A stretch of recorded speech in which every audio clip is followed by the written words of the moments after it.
మారిన పరిస్థితుల్లో వ్యవసాయం రైతుకు గుదిబండగా మారింది. సాగులో నష్టాలు, కష్టాలు సర్వసాధారణంగా మారాయి. అన్నదాతలు ఎప్పుడైతే సంప్రదాయ సాగును విస్మరించి పురుగు మందులు, రసాయన ఎరువుల వెంట పడ్డారో అప్పుడే వారికి ఇబ్బందులు మొదలయ్యాయి. పెట్టుబడి కొండంత, దిగుబడి రాబడి మాత్రం గోరంతగా మారింది. దీంతో చాలా మంది అతి తక్కువ సమయంలో తక్కువ ఖర్చుతో చేతికొచ్చే ఉద్యాన పంటల సాగుకు మొగ్గు చూపుతున్నారు. ఈ కోవలోని పశ్చిమ గోదావరి జిల్లాకు చెందిన ఓ రైతు కొన్నేళ్లుగా గోంగూర సాగు చేస్తూ మంచి లాభాలు ఆర్జిస్తున్నారు.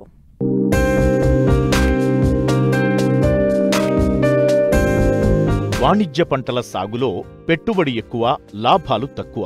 ఇది గ్రహించిన పశ్చిమ గోదావరి జిల్లా పాలకొల్లు మండలం బల్లిపాడు గ్రామానికి చెందిన రైతు కుంచె శ్రీనివాసరావు ఆకుకూరల సాగువైపు దృష్టి సారించారు. తమకున్న కొద్దిపాటి భూమిలో కొన్నేళ్లుగా గోంగూర సాగు చేస్తున్నారు. అతి తక్కువ సమయం, అతి తక్కువ ఖర్చుతో సాగయ్యే ఈ పంటకు మార్కెట్లో మంచి డిమాండుంది. రైతు ఎంత పండించినా అంతా అమ్ముడుపోతోంది. ఈ పంట సాగుకు కూలీల అవసరం కూడా లేదు. నాటిన 25 నుంచి నెల రోజుల వరకు పంట దిగుబడి వస్తూనే ఉంటుంది. వచ్చిన దిగుబడిని వ్యాపారులు తోట వద్దకే వచ్చి కొనుగోలు చేస్తుండటంతో ఇతర పంటలతో పోల్చితే గోంగూర సాగు మంచి లాభదాయకంగా ఉందని రైతు ఆనందం వ్యక్తం చేస్తున్నారు. ఎకరం నెలలో గోంగూర సాగు చేస్తున్నాను. దీన్ని శుభ్రంగా దున్నించేసి నేల బాగు చేసుకుని రాజమండ్రి వెళ్ళి నేను మేలుమైన విత్తనాలు తెచ్చుకుంటాను. తెచ్చుకుని ఎకరానికి 50 కేజీల కాడకి తెచ్చుకుంటాను. కేజీ 100 రూపాయల కాడకి 50 కేజీలకి 5,000 తీసుకుంటారు. 5,000కి ఎకరం నెలలో జల్లేస్తాను. ఈ విత్తనాలు 3 రోజులు ముగ్గురు కాడక పెట్టుకుని 3 రోజులు జల్లుకుంటాను. ఈ విత్తనం వేసిన తర్వాత మొక్క దీన్ని నీళ్ళు పెడతా ఉండాలి. 3 రోజులకి మొక్క పుష్పంగా మొలుస్తుంది. మొలిచిన కాడి నుంచి ఓ 6 రోజులకి కలుపు తీయించుకోవాలి. కలుపు తీసిన తర్వాత ఆడవాళ్ళని 2 ముగ్గురిని పెట్టి తీస్తాను.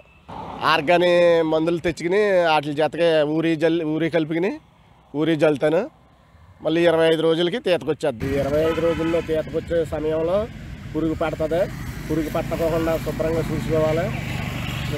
మొనోక్రోటోఫాస్, క్లోరోపైరిఫాస్ తెచ్చి పిచికారీ చేస్తాను. 10 రోజులకు ఒకసారి చేస్తే ఇంకా అక్కడి నుంచి తీసి కట్టలు తీసి అమ్మేస్తాం. విత్తనం వేసిన కాడి నుంచి తీసే వరకు 25 రోజులు పట్టుతుంది. 30 రోజులు పట్టినా 15 సార్లన్నా నీళ్ళు పట్టాలి. 2 రోజులకు ఒకసారి కాడికే తడపాలి. ఇప్పుడు పుష్పలంగా ఎదుగుతాయి. స్పేరింగ్ ఇవి చేస్తే అక్కడి నుంచి ఆడవాళ్ళని పెట్టుకుని కలుపు ఇవి తీసుకుని కట్టలు కట్టుకుని అమ్ముకునే వాళ్ళకి వేసేస్తాం. నల్లనైనా కదండి, ఏ నెలలో అయినా విత్తనం వేసినాక పుష్పలంగా వస్తాయి. ఎర్ర నేల అయినా, నల్ల నేల అయినా, ఇసుక నేల అయినా బాగా వస్తుంది గోంగూర. రోజు 200 కట్టలు కడతాను. మేమిద్దరం, మా భార్య, నేను, మా పాప మొత్తం ముగ్గురు కలిపి చేస్తాము. అలాగే 30 రోజులు తీస్తాం. 30 రోజులు తిని 20 రోజులు తిని రోజుకి 200 కట్టల కాడకి పట్టుకెళ్తాం. తీసుకెళ్ళి జున్నూరు పాలు, యాడింగ్ పాలు తిరిగి అమ్ముతాను. నేను ఉన్నదేమో రోడ్డు పక్కన పెట్టుకుని సాయంత్రం పూట రోడ్డు పక్కన పెట్టుకుని అమ్ముతాను.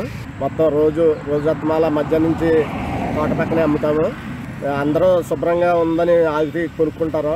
ఆకుకూరలో నాణ్యమైన ధరలకి ఇస్తాం, రైతు ధరలకే. ఈ నెల రోజులు కూడా మనకు వాతావరణం సేకరించి శుభ్రంగా వేసిన మొక్క ఇది చేతికి అందే వరకు కూడా ఇంత 18,000 ఖర్చు అవుతుంది మాకు. అక్కడి నుంచి ఈ వచ్చే ఆదాయం ఎంత అంటే 30 నుంచి 40 వరకు వస్తుంది. ఈ వాతావరణం ప్రకృతి శుభ్రంగా సేకరిస్తే 30,000 అయినా చేతికి వస్తాయి. లేకపోతే అవి కూడా మనం పెట్టిన పెట్టుబడి కూడా పోతుంది. వ్యవసాయమే కాకుండా ఆకుకూరలు, కాయగూరలు కూడా పండించండి. స్వచ్ఛమైన ధరలు తీయండి. శుభ్రత అంతా పెంచండి. శుభ్రంగా రూపాయి లాభం వస్తుంది, నష్టమేమీ రాదు. అది మనకి ప్రకృతి శుభ్రంగా సేకరిస్తే రూపాయికి రూపాయి వచ్చేది. మనం పెట్టిన రూపాయికి 2 రూపాయలు వచ్చేది.